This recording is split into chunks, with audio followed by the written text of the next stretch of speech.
আসসালামু আলাইকুম সুপ্রিয় শিক্ষার্থীরা, আশা করি তোমরা ভালো আছো। আজকে তোমাদের সাথে আলোচনা করব হিসাব বিজ্ঞান দ্বিতীয় পত্রের ষষ্ঠ অধ্যায় অর্থাৎ আর্থিক বিবরণী বিশ্লেষণ। এই অধ্যায় থেকে ঢাকা বোর্ড 2023 সালে যে সৃজনশীল প্রশ্নটি এসেছিল তার সমাধান নিয়ে। লক্ষ্য করো, ঢাকা বোর্ড 2023 সালের 5 নঙ্গে যে প্রশ্নটি এসেছিল তা হচ্ছে 2022 সালে 31শে ডিসেম্বর তারিখে এসিআই কোম্পানি লিমিটেড এর আর্থিক অবস্থার বিবরণী এবং অন্যান্য তথ্যাবলী নিচে দেওয়া হলো। আমাদের দায়সমূহ টাকা, সম্পদসমূহ টাকা, দায়সমূহের অধীনে এগুলো ছিল শেয়ার মূলধন, এটা হচ্ছে আমাদের মালিকানা সত্ত্ব অথবা মালিকানা তহবিল। রক্ষিত আয় বলতে হলো সংরক্ষিত আয়, এটা হচ্ছে মালিকানা তহবিল। ঋণপত্র, এটা হচ্ছে দীর্ঘমেয়াদী দায়। পদেয় হিসাব, এটা হচ্ছে চলতি দায়। ব্যাংক জমাতিরিক্ত, এটাও চলতি দায়। বকেয়া খরচ, চলতি দায়। আমাদের অ্যামাউন্ট ছিল 15,50,000 টাকা। সম্পদ সমূহের অধীনে ছিল ভূমি ও দালান কোঠা, এটা স্থায়ী সম্পদ। আসবাবপত্র, স্থায়ী সম্পদ। বিনিয়োগ সম্পদ, মজুদ পণ্য, এটা হচ্ছে চলতি সম্পদ। প্রাপ্য হিসাব, চলতি সম্পদ। এবং নগদ তহবিল, এটা চলতি সম্পদ। আমাদের দেখো উভয় সাইডে আমাদের 15,50,000 টাকা মিল আছে। অন্যান্য তথ্যাবলী আমাদের ছিল উক্ত বছরে বিক্রয়ের পরিমাণ 18 লক্ষ টাকা, বিক্রিত পণ্যের ব্যয় পরিমাণ ছিল কত, 14 লক্ষ টাকা, প্রারম্ভিক মজুদ পণ্য 2 লক্ষ টাকা। আমাদের রিকোয়ারমেন্ট গুলো চেয়েছিল ক, বিনিয়োজিত মূলধনের পরিমাণ নির্ণয় করো। খ, চলতি অনুপাত ও দায় মালিকানা অনুপাত নির্ণয় করো। ঘ, মোট লাভ অনুপাত ও মজুদ আবন্টন অনুপাত নির্ণয় করো। ক নাম্বার, আমরা জানি বিনিয়োজিত মূলধন বের করার সূত্রটি হচ্ছে মোট সম্পদ থেকে আমাদের চলতি দায় এবং অলিক সম্পদ বাদ দিতে হয়।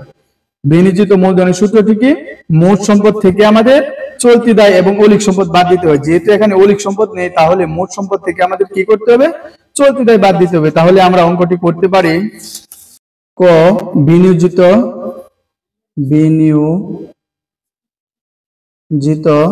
কি চেয়েছিল, বিনিয়োজিত মূলধনের পরিমাণ। তাহলে লিখতে পারি বিনিয়োজিত মূলধন, ঠিক আছে, লিখতে পারি কি বিনিয়োজিত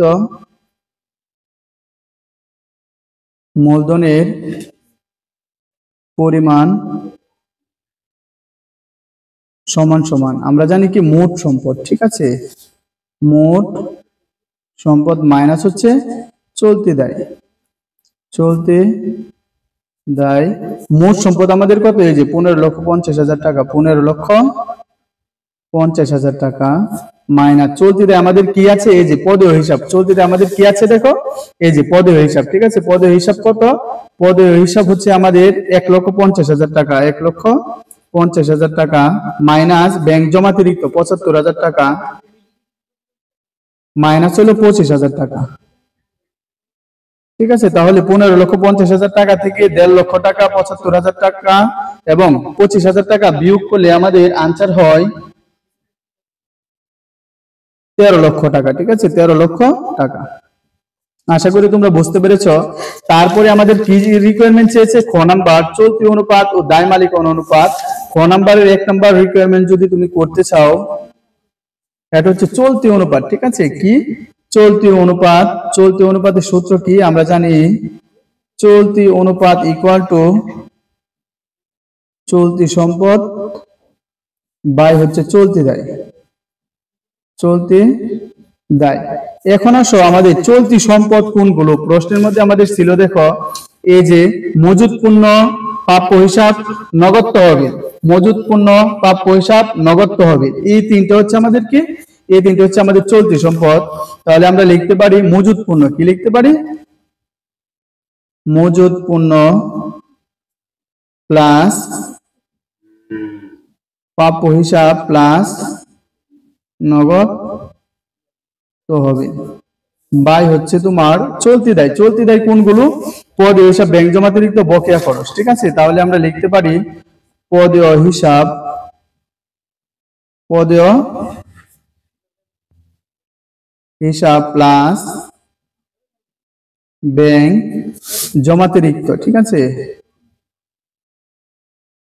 জমাতিরিক্ত প্লাস হচ্ছে বকেয়া খরচ, বকেয়া খরচ। তাহলে এই যে মজুদ পণ্য, মজুদ পণ্যের অ্যামাউন্ট আমাদের কত, 3 লক্ষ টাকা। মজুদ পণ্যের অ্যামাউন্ট কত, 3 লক্ষ টাকা প্লাস প্রাপ্য হিসাব 4 লক্ষ টাকা প্লাস নগদ তহবিল 50,000 টাকা। চলতি দায়, এই যে পদে হিসাবে টাকা আমাদের কত, 1.5 লক্ষ টাকা, 1,50,000 প্লাস ব্যাংক জমাতিরিক্ত 75,000, বকেয়া খরচ 25,000। তাহলে আমাদের উপরে দাঁড়ালো কত, 7,50,000, নিচে দাঁড়ালো হচ্ছে 2.5 লক্ষ। ঠিক আছে, তাহলে 7,50,000 টাকাকে 2,50,000 টাকা দিয়ে ভাগ করলে আমাদের উত্তর হয় 3। যেহেতু চলতি অনুপাতকে আমরা রেশিও দ্বারা প্রকাশ করি, তাহলে আমরা আনসার লিখতে পারি হচ্ছে 3:1, 3:1। আশা করি তোমরা বুঝতে পেরেছো। এখন আসো খ নাম্বারের 2 নাম্বার যে রিকোয়ারমেন্ট, এটা আমরা দেখে আসি। খ নাম্বারের 2 নাম্বার রিকোয়ারমেন্টটি ছিল দায় মালিকানা অনুপাত নির্ণয় করো। দায় মালিকানা অনুপাতের সূত্রটি হচ্ছে বহির্দায় বাই হচ্ছে মালিকানাতে হবে। ঠিক আছে, 2 নাম্বার আমাদের কি দায় মালিকানা অনুপাত, দায় মালিকানা অনুপাত। দায় মালিকানা অনুপাতের সূত্রটি হচ্ছে আমাদের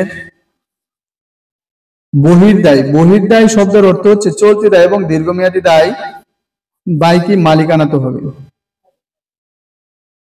মালিকানা তো হবে।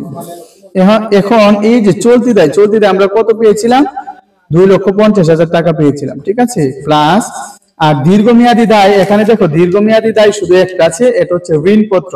কত, এই যে 4 লক্ষ টাকা। ঠিক আছে, তাহলে এখানে আমরা লিখতে পারি এই যে 4 লক্ষ টাকা দীর্ঘমেয়াদী দায়, অর্থাৎ চলতি দায় দীর্ঘমেয়াদী দায় মিলে হচ্ছে বহির্দায়। এখন মালিকানা তো হবে আমাদের কোনগুলো, দেখো এই যে শেয়ার মূলধন এবং রক্ষিত আয়। ঠিক আছে, এই দুইটা হচ্ছে মালিকানা তো হবে। শেয়ার মূলধন আমাদের কত, 6 লক্ষ, রক্ষিত আমাদের কত, 3 লক্ষ। তাহলে আমরা লিখতে পারি এই যে 6 লক্ষ প্লাস হচ্ছে 3 লক্ষ। তো উপরে দাঁড়ালো হচ্ছে আমাদের 6,50,000 টাকা, নিচে দাঁড়ালো হচ্ছে আমাদের 9 লক্ষ টাকা। ঠিক আছে, এখন 6,50,000 কে 9 লক্ষ দ্বারা ভাগ করলে আমাদের উত্তর হয় 0.72। 0.72। যেহেতু দায় মালিকানা অনুপাতকে আমরা অনুপাত দ্বারা প্রকাশ করি, তাহলে এই যে অনুপাত দিয়ে তুমি দিয়ে দিতে পারো 1। তাহলে 0.72 অনুপাত কত, 1 আমাদের আনসার। এখন সুপ্রিয় শিক্ষার্থীরা, চলো আমরা গ নাম্বার অঙ্কটি দেখে আসি। গ নাম্বারে বলেছে কি মোট লাভ অনুপাত। ঠিক আছে, ও মজুত আবন্টন অনুপাত। আমরা জানি মোট লাভ অনুপাতের সূত্র হচ্ছে মোট লাভ বাই বিক্রয় ইনটু হচ্ছে 100। কিন্তু এই জায়গার মধ্যে দেখো আমাদের মোট লাভ দেওয়া নেই। ঠিক আছে, তাহলে আমরা কিন্তু আর্থিক অবস্থার বিবরণীতে শিখেছি বিক্রয় থেকে বিক্রিত পণ্যের ব্যয় বাদ দিলে আমরা কি পাই, মোট লাভ পাই। ঠিক আছে, বিক্রয় থেকে বিক্রিত পণ্যের ব্যয় বাদ দিলে আমরা কি পাই, মোট লাভ পাই। তাহলে আমরা লিখতে পারি গ নাম্বার। ঠিক আছে, আমরা কি লিখতে পারি গ নাম্বার, গ এর 1 নাম্বার রিকোয়ারমেন্ট মোট লাভ অনুপাত, মোট লাভ অনুপাত ইকুয়াল টু, যে অনুপাত চাইবে এটা হচ্ছে উপরে, যে এখানে মোট লাভ চেয়েছে এই জন্য মোট লাভ উপরে, মোট লাভ বাই হচ্ছে বিক্রয় ইনটু হচ্ছে 100। কিন্তু আমাদের মোট লাভ এখানে দেওয়া নেই, তার মানে এখানে আমাদের বের করে নিতে হবে এই যে বিক্রয় থেকে বিক্রিত পণ্যের ব্যয় বাদ দিলে আমাদের মোট লাভ পাওয়া যায়। বিক্রিত পণ্যের ব্যয়, নিচে কি বিক্রয় ইনটু হচ্ছে 100। এখন বিক্রয়ের পরিমাণ আমাদের প্রশ্নের মধ্যে কত দেওয়া আছে, দেখো বিক্রয়ের পরিমাণ আমাদের প্রশ্নের মধ্যে 18 লক্ষ দেওয়া আছে। তার মানে এই যে 18 লক্ষ মাইনাস হচ্ছে বিক্রিত পণ্যের ব্যয় 14 লক্ষ। ঠিক আছে, এই যে 14 লক্ষ, আর নিচে আমাদের কত হবে, বিক্রয় 18 লক্ষ ইনটু হচ্ছে 100। ঠিক আছে, এখন 18 লক্ষ থেকে 14 লক্ষ বিয়োগ করলে আমাদের আরো 4 লক্ষ থাকে, নিচে হচ্ছে 18 লক্ষ ইনটু হচ্ছে 100। এখন 4 লক্ষকে 18 লক্ষ দ্বারা ভাগ করে 100 দ্বারা গুণ করলে আমাদের উত্তরটি হয় 22.22%। ঠিক আছে, 22.22%। তারপরে আমাদের কি বলেছে, মজুত আবন্টন অনুপাত। মজুত আবন্টনের সূত্রটি হচ্ছে বিক্রিত পণ্যের ব্যয় বাই হচ্ছে গড় মজুত পণ্য। ঠিক আছে, 2 নাম্বার যে রিকোয়ারমেন্টটা, এটা আমাদের কি চেয়েছে, মজুত আবন্টন অনুপাত, মজুত আবন্টন অনুপাত। ঠিক আছে, মজুত আবন্টন অনুপাতের সূত্রটি হচ্ছে বিক্রিত পণ্যের ব্যয় বাই হচ্ছে গড় মজুদ, ঠিক আছে, মজুদ পণ্য। আমরা তো জানি এই যে বিক্রিত পণ্যের ব্যয় আমরা কত বের করেছি, বিক্রিত পণ্যের ব্যয় আমরা জানতাম প্রশ্নের মধ্যে দেওয়া হয়েছিল এই যে বিক্রিত পণ্যের ব্যয় কত 14 লক্ষ টাকা, ঠিক আছে, 14 লক্ষ টাকা। তাহলে আমরা উপরে লিখতে পারি 14 লক্ষ টাকা। গড় মজুদ পণ্য বলতে এখানে দেখো এই যে মজুদ পণ্য দেওয়া আছে আমাদের রেয়া মিলের ভিতরে, এটাকে বলা হচ্ছে সমাপনী মজুদ পণ্য। আর এখানে যে মজুদ পণ্য আমাদের দেওয়া আছে যে প্রারম্ভিক মজুদ পণ্য, এটা হচ্ছে সমাপনী মজুদ পণ্য, এটা হচ্ছে প্রারম্ভিক মজুদ পণ্য। এই দুইটা যোগ করে দুইটা ভাগ দিলে আমাদের গড় মজুদ পণ্য বের হবে। তাহলে আমাদের সমাপনী মজুদ পণ্য ছিল কত, এই যে সমাপনী মজুদ পণ্য ছিল 3 লক্ষ টাকা। তাহলে এই যে 3 লক্ষ টাকা প্লাস তারপরে প্রারম্ভিক মজুদ পণ্য ছিল 2 লক্ষ টাকা, ঠিক আছে। তাহলে এই যে 2 লক্ষ টাকা তুমি যোগ করবা, এই দুইটা যোগ করে এই দুইটার ফলকে তুমি 2 দ্বারা ভাগ করবা, তাই তোমার গড় বের হয়ে যাবে, ঠিক আছে, গড় মজুদ পণ্য। তাহলে উপরে হলো 14 লক্ষ টাকা, আর 3 লক্ষ আর 2 লক্ষ কত হলো 5 লক্ষ। 5 লক্ষকে তুমি 2 দ্বারা ভাগ দিলে অর্থাৎ ভর করলে আমাদের হবে কত 2.5 লক্ষ টাকা, ঠিক আছে, 2.5 লক্ষ টাকা। এখন 14 লক্ষকে 2.5 লক্ষ টাকা দ্বারা ভাগ করলে আমাদের আনসারটি হয় 5.6। 5.6 যেহেতু আবর্তন এই কথাটা থাকা মানে হচ্ছে কত বার হবে, ঠিক আছে, কত বার, তাহলে 5.6 বার, এটা হচ্ছে আমাদের উত্তর। সুপ্রিয় শিক্ষার্থীরা, আশা করি তোমরা বুঝতে পেরেছ। এতক্ষণ পাশে থাকার জন্য অনেক অনেক ধন্যবাদ জানাচ্ছি। আবারও দেখা হচ্ছে নতুন কোনো ক্লাসে বা পড়বে। এ পর্যন্ত ভালো থেকো, সুস্থ থেকো, আসসালামু আলাইকুম।